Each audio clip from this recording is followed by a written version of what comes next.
कर्पूरिगौरं करुणावतारं संसारसारं भुजगेन्द्रहारं सदा वसन्तं हृदयारविन्दे भवं भवानी सहितं नमामि। भवं भवानी सहितं नमामि।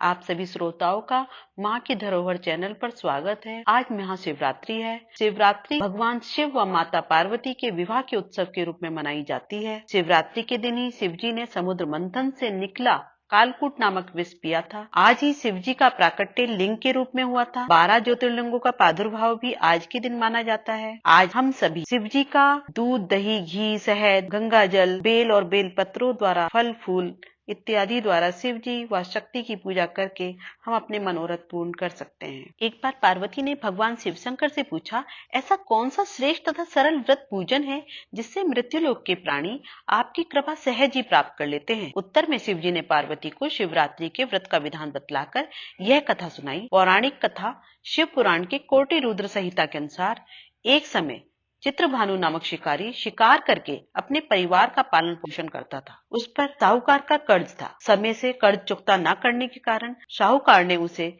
शिव मठ में बंदी बना लिया। उस दिन शिवरात्रि थी। दिन भर वह भूखा प्यासा रहा। मठ में बंद शिकारी ध्यान मग्न होकर शिव संबंधी धार्मिक बातें सुनता रहा। चतुर्दशी को उसने शिवरात्रि की कथा भी सुनी। संध्या होते ही साहूकार ने उसे अपने पास बुलाया और ऋण चुकाने के विषय में बातें की। शिकारी अगले दिन सारा ऋण लौटा देने का वचन देकर बंधन से छूट गया। अपनी दिनचर्या की भांति वह जंगल में शिकार के लिए निकला, लेकिन दिन भर बंदी गृह में रहने के कारण उसको पूरा दिन कोई शिकार नहीं मिला। घर पर भूखे माँ बाप, बीवी, बच्चों की चिंता भी सता रही थी। भूख प्यास से व्याकुल शिकारी शिकार की खोज में इधर उधर भटकता रहा, पर उसको कोई शिकार नहीं मिला। फिर उसको एक तालाब दिखाई दिया। वो वहां तालाब पर पहुंचा, पानी पिया और थोड़ा सा जल अपने साथ लेकर वह एक वृक्ष पर चढ़ गया। वह बेल का वृक्ष था। बेल वृक्ष के नीचे एक शिवलिंग था जो बिल पत्रों से ढका हुआ था। शिकारी को उसका पता न चला।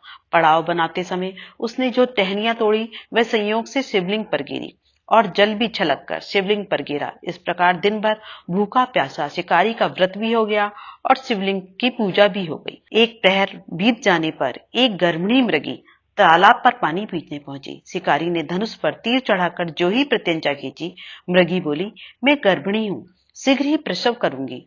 तुम एक साथ 2 जीवों की हत्या करोगे जो ठीक नहीं है। मैं अपने बच्चे को जन्म देकर शीघ्र ही तुम्हारे सामने प्रस्तुत हो जाऊंगी, तब तुम मुझे मार लेना। शिकारी ने प्रत्यंचा ढीली कर दी और मृगी झाड़ियों में लुप्त हो गई। इस दौरान प्रत्यंचा चढ़ाने तथा ढीली करते समय कुछ बेल पत्र और जल शिवलिंग पर गिरा। इससे प्रथम पहर की पूजा हो गई। कुछ ही देर बाद एक और मृगी उधर से निकली। शिकारी की प्रसन्नता का ठिकाना ना रहा।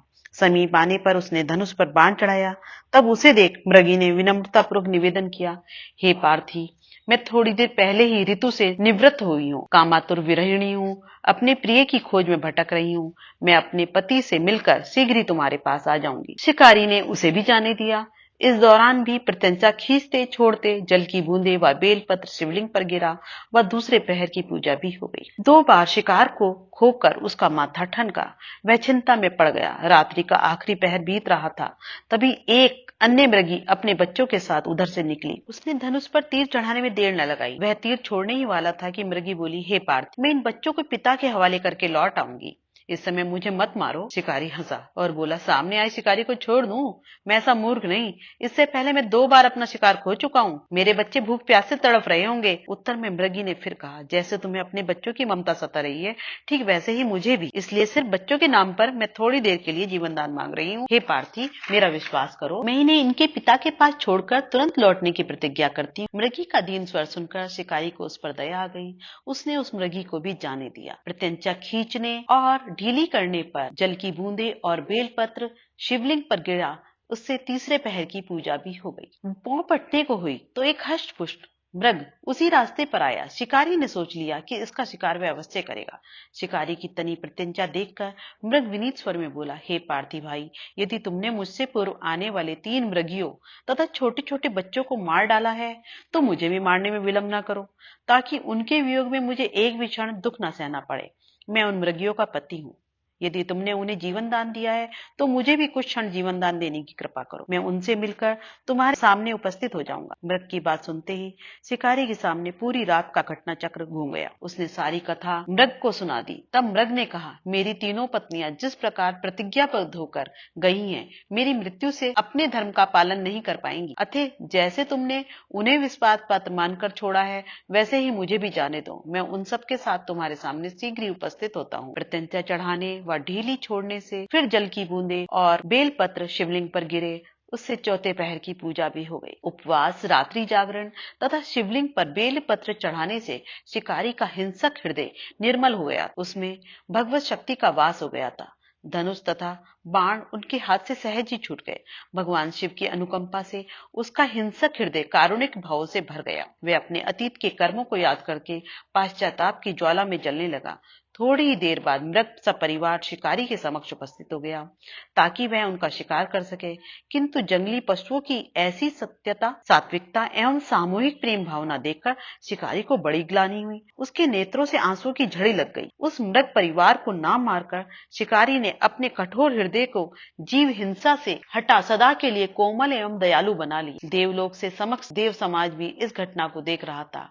घटना की परिणति होते ही देवी देवताओं ने पुष्प वर्षा की। तब शिकारी तथा मृग परिवार मोक्ष को प्राप्त हुआ। हर हर महादेव। इति कथा समाप्त।